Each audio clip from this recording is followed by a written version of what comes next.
I run down the hall toward the auditorium to my hiding place above the stage.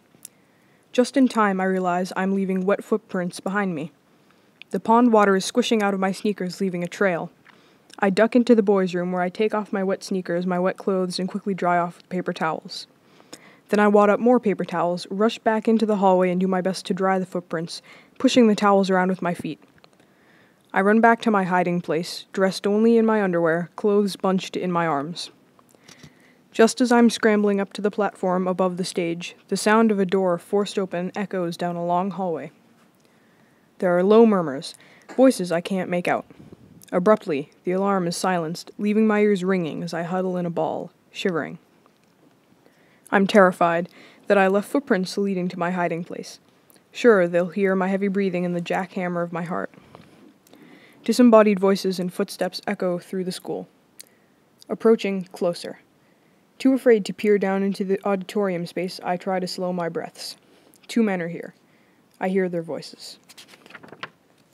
Just a false alarm, Terry. Second time this month. Everything seems secure. Well, hold on, says the cop named Terry. In moments, his footsteps echo on the wooden stage. I can see the beam of a flashlight sweeping the stage. Can he hear me breathing? I cringe, motionless. Then I hear the drip. The wet pile of clothes next to me is dripping through the spaces between the platform boards. Water plops gently to the floor below.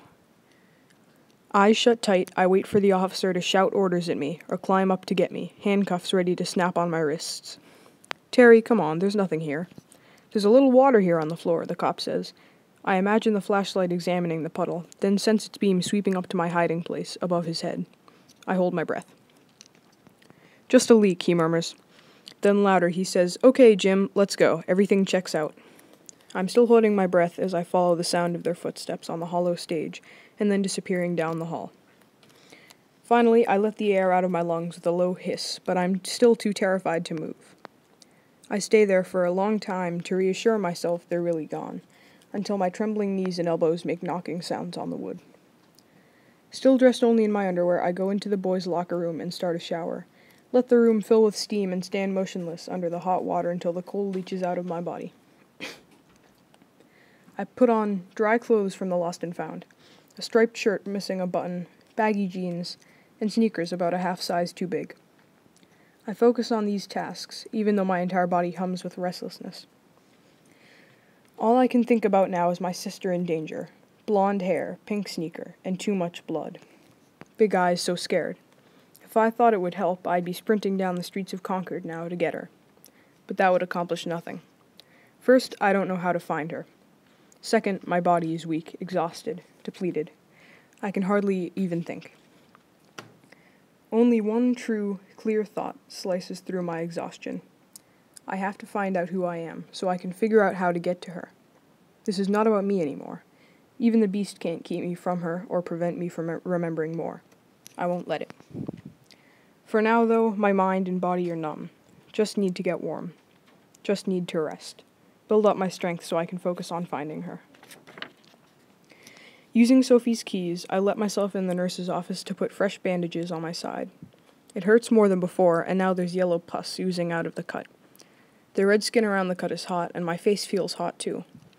At the same time, there's this chunk of ice inside me, so cold. I find blankets on a cupboard shelf, lie shivering on one of the cots, and the tide of sleep takes me under in a heartbeat. Time to wake up, son, a voice jolts me from my dream, and my eyes fly open to see a woman sitting in a chair like she's been there a while, watching me sleep. Gray-streaked. Curly hair. Young old face with sad brown eyes. It takes a moment to recognize the janitor. You're not supposed to be in here, you know. Her voice is firm, but also kind. I'm sorry, I say politely, as if I've taken a wrong turn, and wandered in by accident into her fancy rose garden. I'll go. My temples pound when I sit up. But she just sits there, head cocked to one side like she's in no hurry for me to leave. It really is amazing how much you look like Michael. Michael is your son? Sophie nods, focusing dry eyes on the medicine cabinet over my shoulder. He died a few years ago when he was 13. Leukemia. But I bet he'd look a lot like you now. What are you, 17? 18? Yeah. By the way, I also know you're not a student here. She frowns at me, but she doesn't actually seem angry. Your lucky Billy isn't good at remembering faces like I am. You're trespassing on town property. I'm sorry, I say again. For some reason, I can't lie to this woman who watched me sleep and called me by her son's name. So, tell me, what are you doing in the nurse's office at 6 in the morning when nobody but the janitors are supposed to be here? I'm here because 100 lies pass through my head and I discard them all. I'm here because I ran away from home and there's no place else to go. Her face is soft and sad as she reaches out to touch my cheek. Her fingers are ice cold against my skin, and I flinch. You're feverish, she says with such deep concern that all I want to do is lie on this cot and let this nice lady take care of me so I can feel better and find my sister. The distant sound of a man whistling off-key echoes down the hallway. There's Billy, says Sophie. She rises to her feet and peers down at me. You need to go. Even if I wanted to let you stay, I can't. I'd lose my job. I understand, I say. Reaching out a finger, she brushes hair out of my eyes. What's your name? She asks me. Hank. Hank, call your mother, she whispers, like she knows something about me that I don't. I guarantee she would sacrifice her own life just to have you back home. Understand? I nod, my eyes burning. She turns toward the door, clears her throat, and asks, By the way, you didn't come across a set of keys the other night, did you? I don't even try to sidestep the question. Instead, I reach into my pocket and give her an apologetic smile as the keys chink into her open hand. Good boy, she says, and she leaves the room. The words float in her wake, and something inside me longs to follow after her, but I just lie there and listen as her footsteps echo down the hallway and disappear. Chapter 8. It's early morning in downtown Concord, but already the entire town seems wide awake. Sitting near the window inside the donut shop, I watch normal citizens go about their normal lives. Just the start of another day. A line of people snakes out the door, waiting to order their large coffees, donuts, and breakfast sandwiches. My coffee is black, and I nibble on a double chocolate donut. Chocolate for breakfast. I thought it would cheer me up, make things look a little better. It doesn't. Once again, I'm in search of shelter. It's hard to focus on moving forward in my completely unsettled life when I don't even know where I'm going to sleep tonight. Plus, I'm running dangerously low on money. Something's got to change soon. A part of me actually considers going back to New York to find Jack and Nessa. At least that way, I wouldn't be so alone. And lonely. With my teeth, I rip open a packet of Advil that I bought at the convenience store across the street, and wash them down with bitter coffee. Maybe if I can get rid of this headache and stop feeling so dizzy, I'll be able to think straight. Like some wounded animal, I want to curl up and hide until I feel better. Even animals can find a cave or a hole in a tree where they can rest. Where can I go? When the workers behind the counter in their goofy paper hats start giving me funny looks and whispering to each other, I figure I've overstayed my welcome. I hit the streets and just walk. One foot and then the other foot, getting me somewhere. Anywhere. As if they know where they're going, they take me down the street to the Concord Free Public Library. They take me up the stairs and through the front door. Public building, warmth, shelter. I'm in. At first, I'm kind of surprised that it's not the Henry David Thoreau Memorial Library. I mean, isn't everything in Concord named after Thoreau? And when I wander into the lobby, I'm sure at first that the life-size white marble statue of a guy sitting on a throne-like chair is Thoreau, too. I almost expect him to get up off his marble throne and start yelling at me for being such a failure. But the base of the statue says he's Ralph Waldo Emerson. That name again. Guess he was pretty famous in Concord.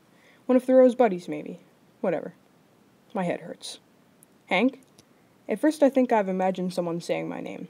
But when I hear it again, I whirl around and see a big man in black horn-rimmed glasses standing behind me in the library lobby, smiling like he's happy to see me. I look at him blankly. Hank, it's me. When I still don't respond, he pulls off the glasses. Thomas? He laughs at my stunned expression. In the flesh. Good to see you, Hank. He reaches out a huge hand to give me a cheerful smack on the shoulder that actually hurts. Good to see you, I echo weakly. So what brings you to the library in the middle of the morning? I want to take out books, I say. Duh. I sound like a moron. Isn't this a school day? Shouldn't you be in school? Well, my mind races, and I remember what I said to Haley 2 days ago. I'm homeschooled, so I do a lot of projects on my own. Today I'm here to do some research for a paper I'm working on. Well then, today's your lucky day, Thomas says, flashing straight white teeth. In addition to being a historian, I'm the research librarian here. He pulls up the right sleeve of his green t-shirt to show me the tattoo of a cobra, coiled and ready to strike. except that it's wearing a pair of black-rimmed glasses, just like Thomas's, and above the snake is one word in fancy Gothic lettering: bookworm. I can hook you up with any research materials you might need. He settles his black glasses on the end of his nose and sits down at his desk, fingers poised over his computer keyboard. He smiles up at me expectantly. So? So? What's the subject you're researching today? My mind chokes just when I need it to be creative. Well, I'm working on a paper about... My glance drifts around the room, searching for something, anything that might inspire a potential research paper project. Nothing comes to me. Can't think straight. Must be this stupid headache, the heat gathering under my skin. So distracting.